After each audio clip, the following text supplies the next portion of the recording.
Helo, croeso i Blwyddyn 10, Cemeg 15, Cyfradd Newid Cemegol.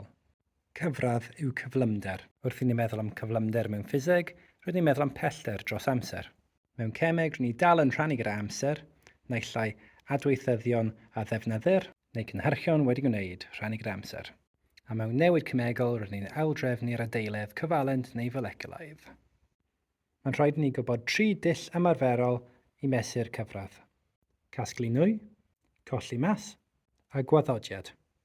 Mae yna 2 dull o casglu nwy, gyda chwistrell nwy neu dros dŵr.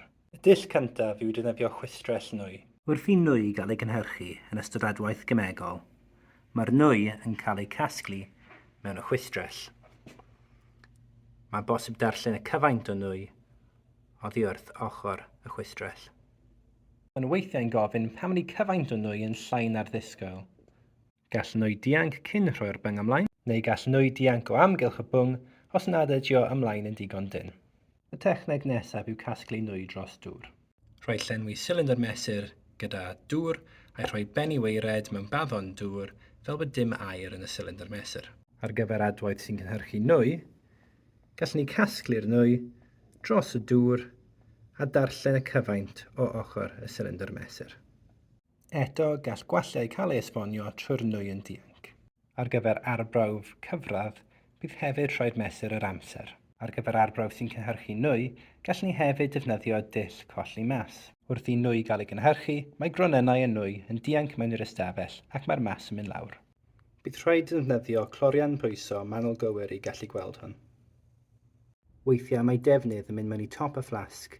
Mae hwn yn gadlu'r nwy dianc, ond yn stopio ei hylif dianc. Eto bydd rhaid mesur y mas dros ystod amser. Y techneg olaf yw gwaddodiad. Lle mae adwaith yn cynhyrchu gwaddod, mae'n bosib amseru pa mor hir mae'n cymryd i'r gwaddod ffurfio. Mae'n gwaddod yn solid. Mae'n posib wneud hwn trwy edrych trwy'r fflasg a amseru pa mor hir mae'n cymryd i groes i diflannu.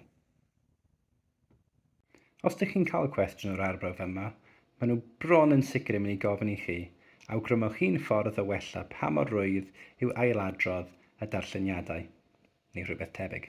Yr ateb maen nhw eisiau yw i defnyddio synhwyrydd golau. Mae arddwysedd golau yn disgyn yn ystod yr adwaith. Mae'r diweddbwynt yn mwy manwl gywir yn defnyddio'r dull yma. Mae yna 4 ffactor sy'n effeithio ar gyfradd adwaith. Tymheredd, crynodiad neu gwasgedd. Gallwn ni ystyried gwasgedd fel crynodiad nwy. Arwynebedd arwyneb. Catalyddion. Mwyn i ni esbonio hwn, mae'n rhaid deall damcaniaeth gwrthdrowiadau. Mwyn i adwaith cemegol digwydd, mae'n rhaid i ronynnau'r adweithyddion wrth daro a digon o egni. Y mwy yw'r tymheredd, y mwy yw'r cyfradd. Mae hwn oherwydd mae gronynau'r adweithyddion yn symud yn gyflymach, gyda mwy o egni cinetig, a felly maen nhw'n gwrthdaro yn amlach. Y mwy yw'r crynodiad, y mwy yw'r cyfradd. Mae hwn oherwydd mae mwy o ronynnau o'r adweithyddion i bob uned o gyfaint.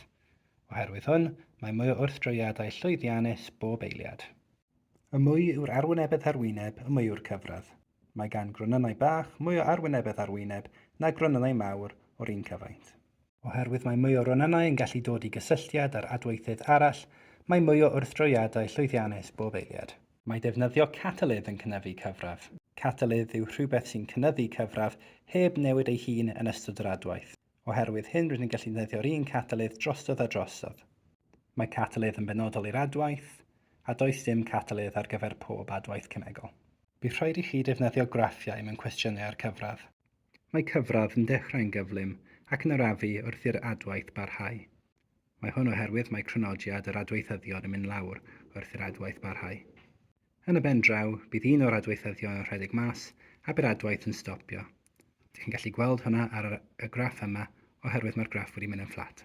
Efo tymheredd, crynodiad neu arwynebedd arwyneb llai, bydd y nwy yn cael ei cynhyrchu yn arafach. Efo tymheredd, crynodiad neu arwynebedd arwyneb fwy, bydd y nwy yn cael ei cynhyrchu'n gyflymach. Mae hwn yn dangos adwaith heb catalydd, mae hwn yn dangos adwaith gyda catalydd.